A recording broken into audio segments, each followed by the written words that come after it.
آج اکثر لوگ کھینی، تمباکو، بیڑی وغیرہ کے عادی ہوتے ہیں اور اسی وجہ سے منہ میں بدبو پیدا ہو جاتی ہے۔ ان کے لیے ایک بہت ہی کارگر نسخہ یہ ایک درود ہے، جس درود کو ایک ہی سانس میں 11 مرتبہ پڑھنا ہے۔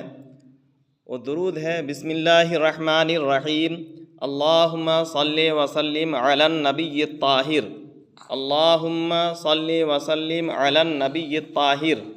اس درود کو ایک ہی سانس میں 11 مرتبہ پڑھنے سے منہ کی بدبو دور ہو جائے گی انشاءاللہ۔